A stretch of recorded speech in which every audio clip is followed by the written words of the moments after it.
All right, media fans, welcome. Harmless Dave here talking about real media in real time for real people just like you and just like me. The media doesn't like Donald Trump. The media doesn't like Ron DeSantis. Oh, and by the way, unless it's Fox News, the media does not like Tulsi Gabbard, right? And this is why I continue to love Tulsi Gabbard. And she says things, and I'm like, yup, I don't care. She's still a registered Democrat. I don't really care. She knows that, either her days are numbered as a Democrat or she's holding on to it to actually be more of a lightning rod. Here comes the crazy Democrat. It's kind of like Joe Manchin, right? Joe Manchin, he's a Democrat. He should just become a GOP. There used to be a thing called blue dog Democrats that were kind of for the working class, but weren't insane. They might have been actually conservative on a few issues. They weren't out of their mind, and people would vote for them. They would say, okay, this guy cares about our district and he loves the country, and he wants to take care of me. And I don't know if that's really the role of politicians, but here's the thing. If you're properly representing your district or your state, then you're doing what you're supposed to do. Joe Manchin, doing it. Tulsi Gabbard in Hawaii, borderline. Hawaii's a little bit of a lunatic place. So she probably knew, reading the political tea leaves, that getting reelected was going to be a chore based on her more recent positions coming out as a full-fledged American, saying things like, gee, I don't think we should go to war with Russia. And this is, Tulsi Gabbard's been on this far before anyone else. Trump in 2016, he's like, hey, it'd be nice to get along with Putin. All right. And so the pundits, their heads began exploding because you can't get along with Putin. And that's why we're at where we're at right now with this whole Russia-Ukraine fake war, manufactured war. This is so wag the dog, and people who don't even know what that is are like, hey, I went to Walmart yesterday and the shelves were empty. Why are we going to war against Russia? Shouldn't we go to war against the failing supply chain? Hello? So, most Americans get it. They're like, okay, I think this might be wasted resources.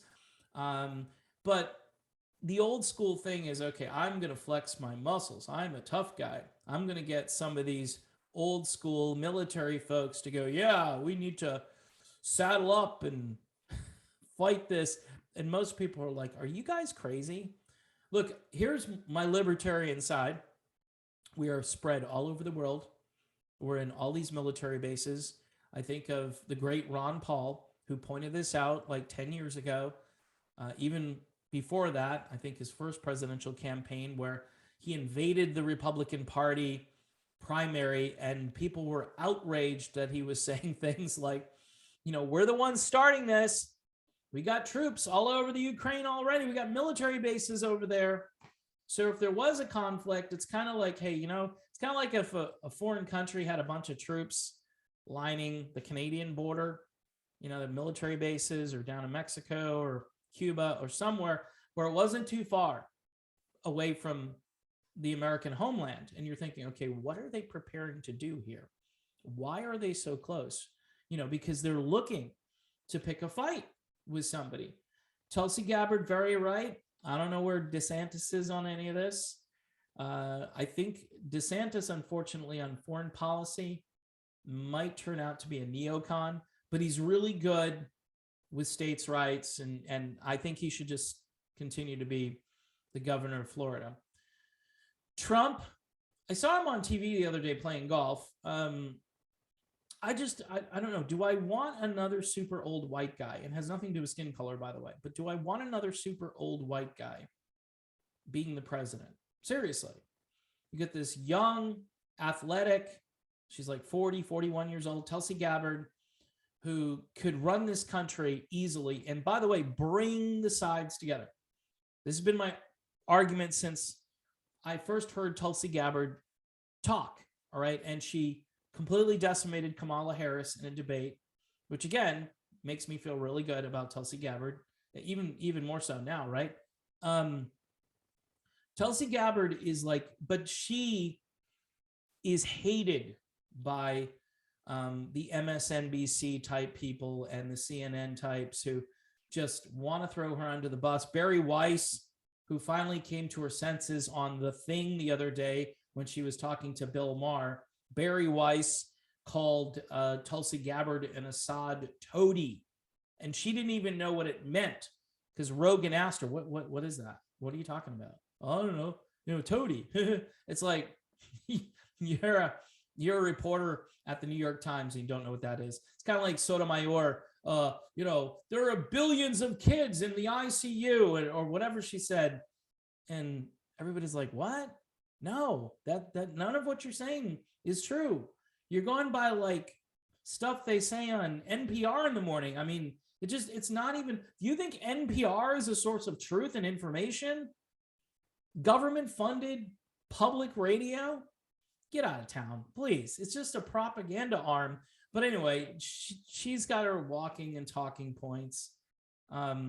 She'll vote against the Constitution every single time as a Supreme Court justice, which is really frightening, really frightening. But getting back to Tulsi, she is the ultimate awesome candidate. Now, the problem is there's Donald Trump, and Donald Trump has a tremendous war chest of money right now because people are like, okay, I want the pain to go away.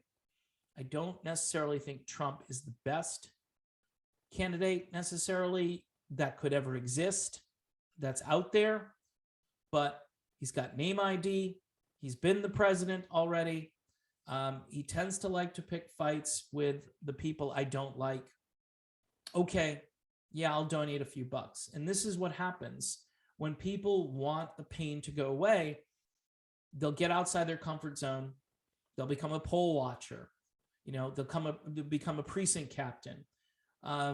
They'll, volunteer for some stupid committee somewhere where it's, as boring as all hell. This is why I don't get involved too much in local politics, but I have. The school board is another place. I mean, people are waking up and they're getting involved. That's the difference between what once was and what now is, that people are starting to physically get involved. They're not just sitting on their chair. They're just not keyboard warriors. They're not just trying to make good video content, although that's nice and it can be helpful, can be inspiring. But at a certain point, you have to get off your ass and do something, right? And we're at a point where if we don't get off our ass and do something, this thing is pretty much over, this experiment in democracy. And then it becomes which states are going to secede, right? Seriously, which states are going to secede and which states are going to pull away from the federal government, which is out of control. Just like when Great Britain was out of control, we pulled away from that. See, freedom seekers will always pull away from the tyranny. It takes a little while, and typically it's a small minority of people that end up doing all the work, just like in any organization, whether it's a church, no matter what it is, it seems as though just a minority of people do the heavy lifting.